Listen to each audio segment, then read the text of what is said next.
एक नगर में भगवान शिव का मंदिर था। उसी नगर में भगवान शिव का बहुत बड़ा भक्त रहता था। दिन रात भगवान की पूजा अर्चना करता था।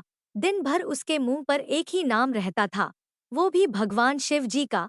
सुबह उठने से लेकर रात को सोने तक केवल नमः शिवाय का ही जप करता था। सुबह उठकर सबसे पहले शुद्ध जल लेकर भगवान शिव को स्नान कराता, उनकी पूजा पाठ करता, फिर अपना काम शुरू करता था।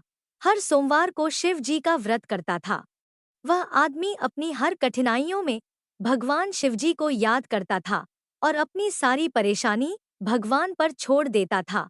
और भगवान भोलेनाथ भी उसकी किसी न किसी रूप में हमेशा मदद करने आ ही जाते थे। भगवान शिवजी भी उसकी निस्वार्थ भक्ति से प्रसन्न थे। एक दिन उस भक्त के मन में शिवजी के बड़े धाम जाकर भगवान शिवजी के दर्शन करने की आशा जागी, तो उसने निर्णय किया कि वह भगवान भोलेनाथ के दर्शन करने पैदल ही जाएगा। उसने बिना देरी किए अपने कुछ कपड़े लिए और निकल पड़ा शिवधाम। भक्त भगवान शिव का नाम स्मरण करता हुआ निरंतर अपने रास्ते आगे बढ़ता जा रहा था। चलते चलते थक जाता तो किसी पेड़ की छांव में थोड़ी देर विश्राम कर लेता और फिर चलने लगता।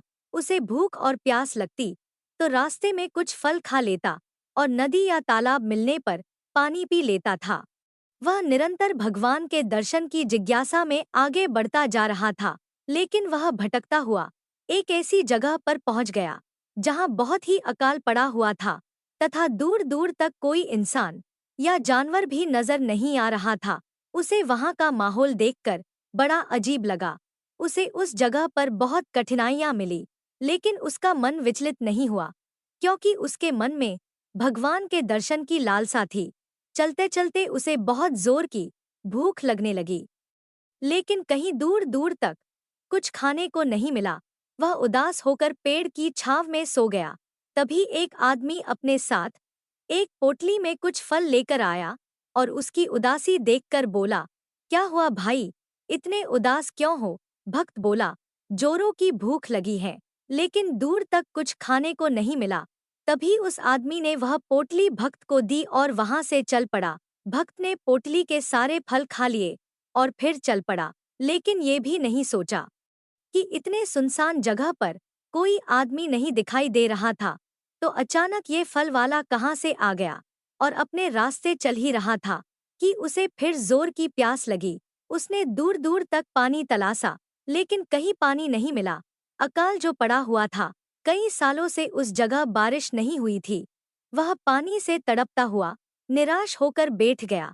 तभी वो ही फल वाला आदमी अपने हाथ में पानी का कमंडल लेकर वहां आया और उसे पानी पिलाया।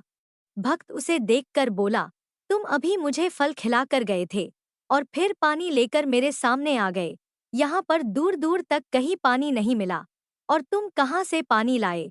तभी उस आदमी ने जवाब दिया, सच्चे भक्तों के हमेशा भगवान साथ ही रहते हैं, उन्हें किसी प्रकार का कष्ट नहीं होने देते हैं। इतना कहकर वह आदमी कुछ दूर जाकर गायब हो गया। भक्त को समझ में आ गया कि वह आदमी कोई और नहीं, भगवान भोलेनाथ ही थे, जो मेरी मदद करने आए थे। अब वह भक्त बिना किसी परेशानी के भगवान शिवजी के धाम पर पहुंच ही गया। इस कहानी से हमें यह सीख मिलती है कि भगवान हमेशा भक्त के साथ खड़े रहते हैं। कई बार हमारे जीवन में बुरा समय आता है, लेकिन कुछ मुश्किलों के बाद भगवान सब ठीक कर देते हैं। भगवान परीक्षा भी उसी की लेते हैं जो ज्यादा सहनशील होता है। तभी तो कहते हैं कि भगवान जिसे प्यार करते हैं उसे मुश्किलों से बाहर निकालते हैं। दोस्तों, मैं आशा करती हूँ कि आपको यह आर्टिकल पसंद आया होगा। डेली इसी तरह के आर्टिकल पढ़ने के लिए आप मेरे चैनल को सब्सक्राइब कर सकते हैं। इसे अपने दोस्तों के साथ शेयर करना ना भूलें और कमेंट बॉक्स में ज़रूर बताएं कि आपको आर्टिकल कैसा लगा। धन्यवाद।